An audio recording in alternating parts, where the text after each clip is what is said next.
hi. Now this story came to pass many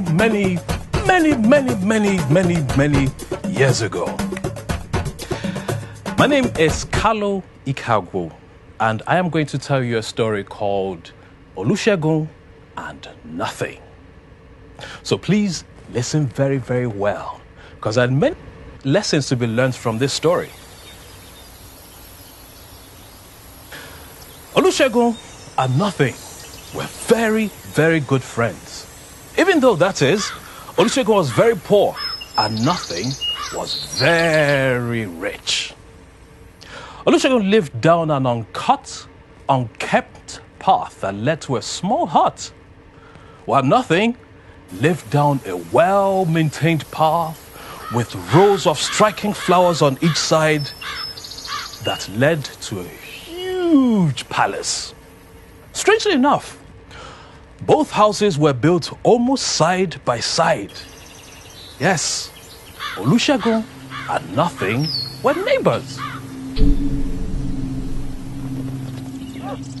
With a neighbor and a good friend like Nothing, Olusegun really didn't want for much, because whenever he was in desperate need, Nothing always helped him. In spite of his kindness, Olusegun was green-eyed with envy. He was very, very jealous of Nothing. Now the two were as yet unmarried, so one evening they decided to go together to a nearby town to look for wives. "Tomorrow, as soon as the sun begins to rise in the sky," said Olusegun, "let us meet at the fork in the road that leads one part to my house and then the other to yours." That's a fine idea," replied Nothing. The two were laughing heartily as they bade each other good night and went home. In the morning, the two met at the fork in the road. Even at first light, one could see that Nothing was wearing splendid clothes befitting a man of his great wealth. He had fine leather shoes on, perfect trousers and shirts made from the finest cotton, possibly Egyptian, and to top it all, he wore the most luxurious red velvet coat. He looked very grand. Olusegun, on the other hand, wore drab clothes. The whites were more grey than white. The blues were more black than blue. And the reds, not worth mentioning. These were once clothes that Nothing had given and bought for Olusegun. But Olusegun, as with most of his possessions, hadn't bothered looking after them. "What a beautiful morning!" exclaimed Nothing on seeing his friend. "Indeed, it is, my brother," responded Olusegun with the best smile he could muster. With that, Nothing mounted his beautiful white stallion, and Olusegun his thin grey horse. And they began their journey to the city to look for suitable women to choose as wives. To see the two ride by, you would have thought that even though they were an odd couple, they regarded each other equally. Friend to friend, man to man. But all was not well with Olusegun. You see, even though he was laughing and chatting with his face so bright, his heart was dark. "Nothing," said Olusegun. "You're looking so fine on your white horse, dressed in your expensive clothes. See how everybody is just looking at you as we ride by. What a fantastic feeling that must be."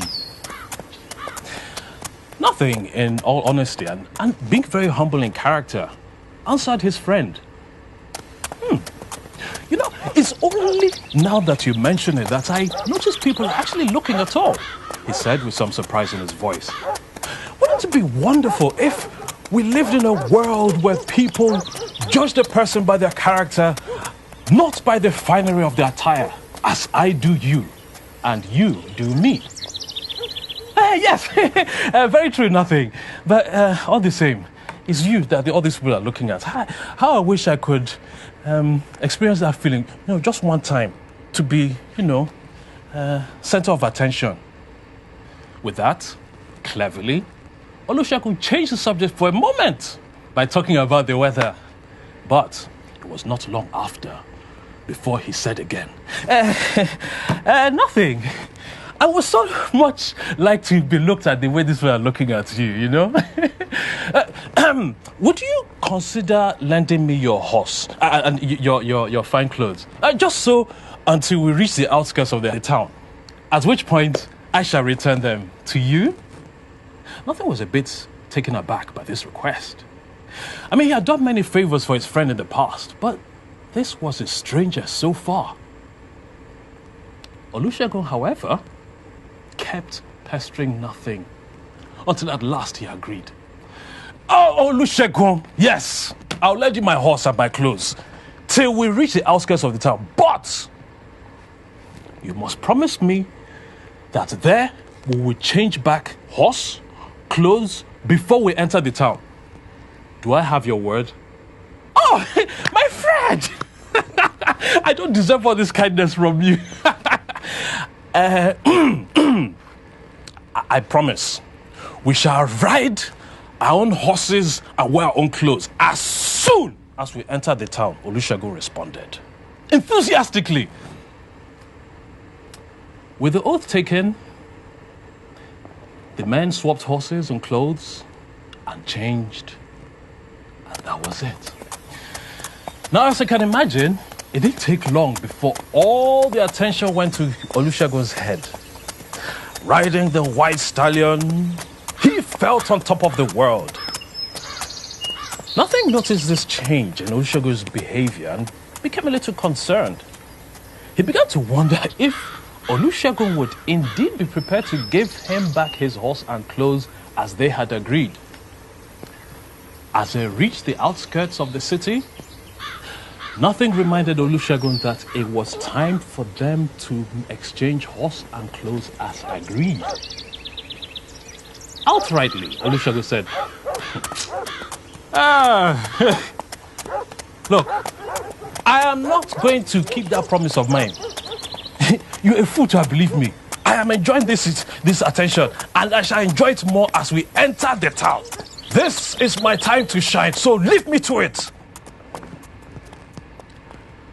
Nothing was taken aback by his friend's angry response. He was forced to hold his tongue.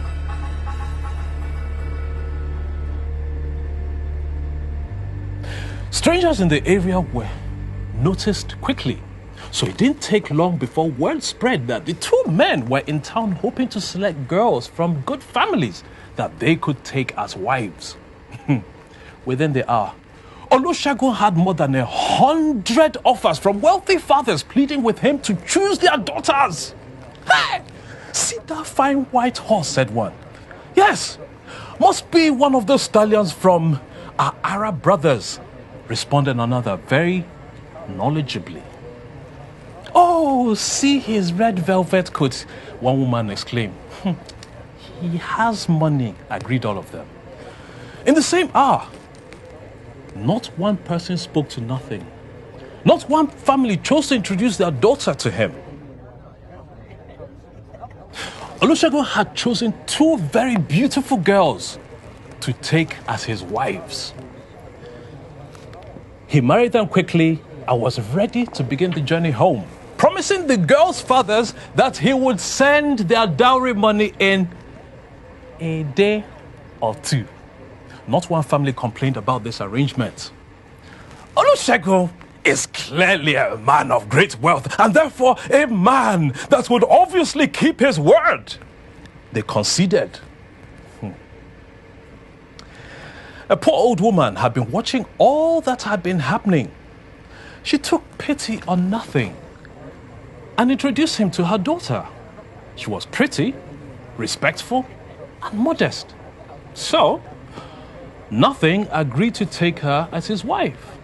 Now, the old woman was pleasantly surprised when Nothing dug into his drab clothing and pulled out a wad of money and settled her dowry right away. The two men, with their wives, began their journey home.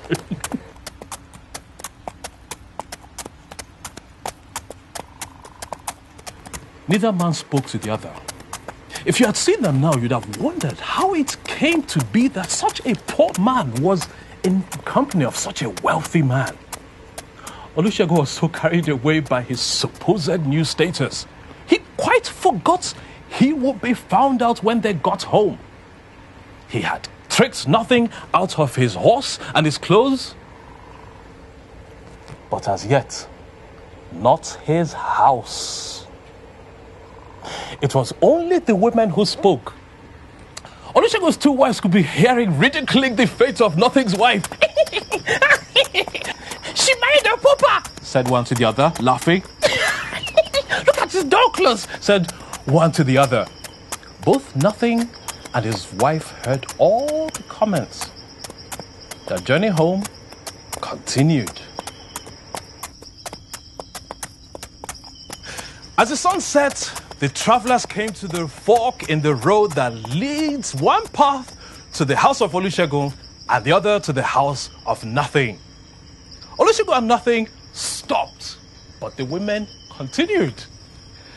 Naturally, Olusegun's wives followed the tidy, well-maintained path with rows of striking flowers on one side that led to a huge palace, while Nothing's wife, as you would expect, followed the uncut, unkempt path that led to a hut. Nothing was the first to speak.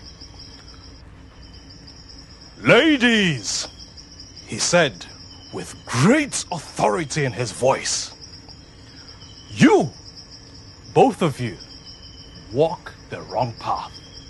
My dear wife," he said as he pointed to his palace, "this is a path to your house." And to the others, he said graciously, "This path, I'm afraid, is the one to your house." As Nothing pointed them in the direction of the uncut, unkempt path that led to the hut, Olusegun's wives gasped.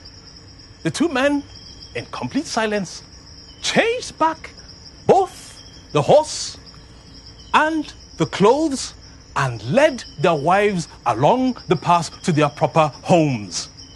As Nothing escorted his wife to their palace, the servants came out and lined the path. The drummers were drumming and singing praises, and many were dancing. They were well and truly welcomed home. Along the path that led to Olusegun's home, well, things were a little different. The mood was bleak. No one was speaking now. How things have changed.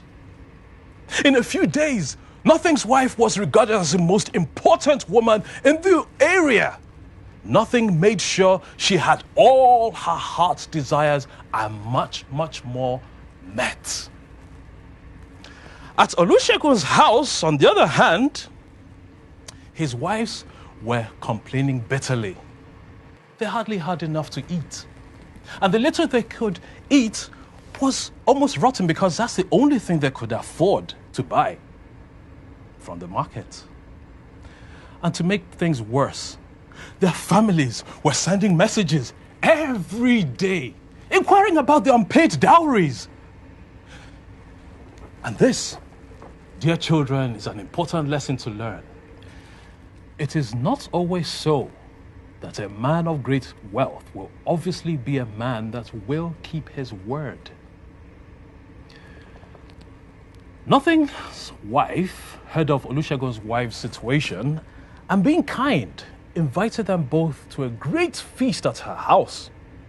So impressed were Olusegun's wives with the food and the house and the entire surroundings that they begged Nothing's wife that they should be allowed to stay and work for her if possible. She agreed, and word was sent to Olusegun that they would not be going ever again back to his house.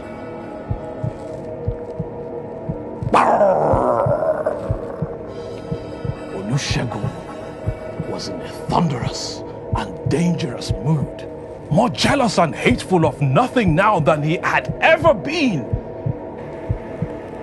He began to hatch a plan.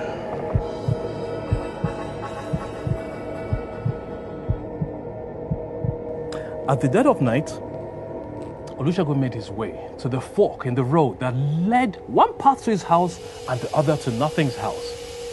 Here, he dug a deep hole. And in this hole, he placed shards of sharp objects, each one pointing its end upwards, the sharp end upwards.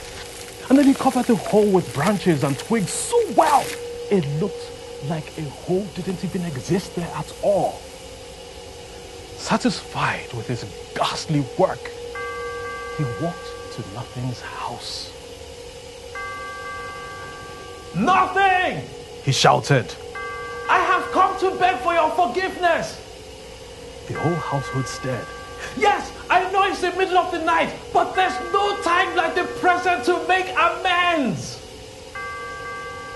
Nothing's wife pleaded with him not to listen to Olusegun. After almost an hour of Olusegun's pleading and insistent calling out, Nothing shouted back, "Olusegun, why all this noise? You've woken up my whole household." "Fine, I'm coming out." "Oh, thank you, my friend. Please meet me at the fork in that road that we know so well," he said. A look so strange in his eyes, sly like a demon's eye. Nothing hurriedly dressed up and went out to meet his friend, out in the dark.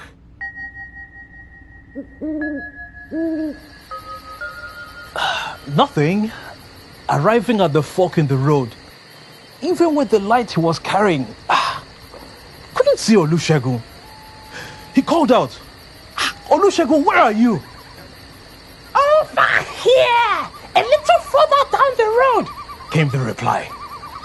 Nothing walked towards the voice, his lantern held high. "Yes, I see your light," said Olusegun. This way, he hissed. And then it happened. Nothing heard a crunch and started falling downwards. Surprised, he hastily stretched his hand and grabbed a tree root, his lantern falling into the hole.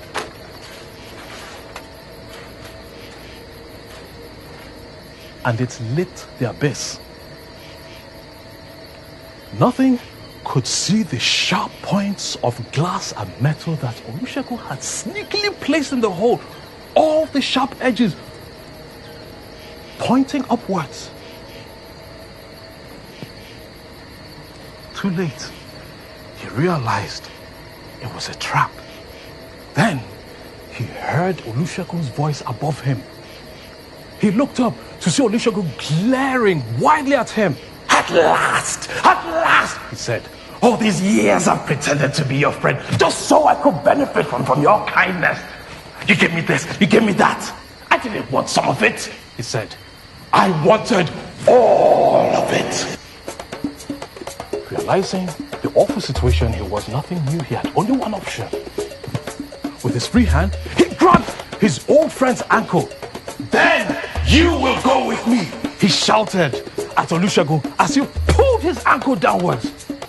Olusegun felt the earth shift slightly, then a little bit more, and then give way all together under him. He managed one last exclamation. "Yeah!" Two men fell together in a strange embrace, hugging each other, just as friends do when they meet each other after not seeing each other for a long time. After a while, as Nothing had not returned home, the search party was sent to look for him. It didn't take very long for them to reach the hole in the road and were met with the sight of both men, quite lifeless at the bottom of the pit.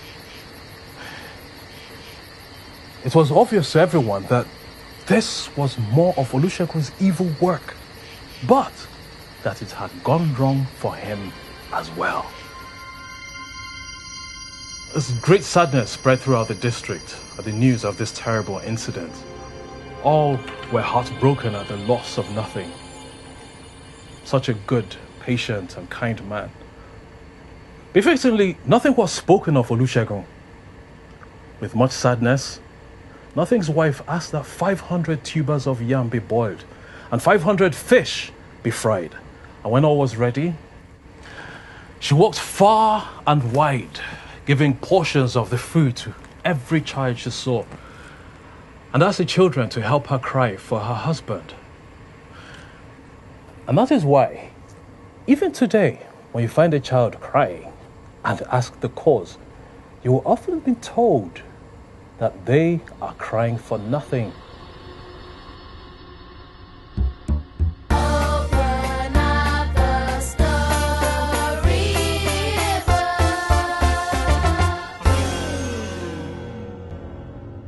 The moral of the story is, evil deeds, like chickens, always come home to roost. My name is Kalu Ikeagwu, and I hope you enjoyed today's story. See you again some other time.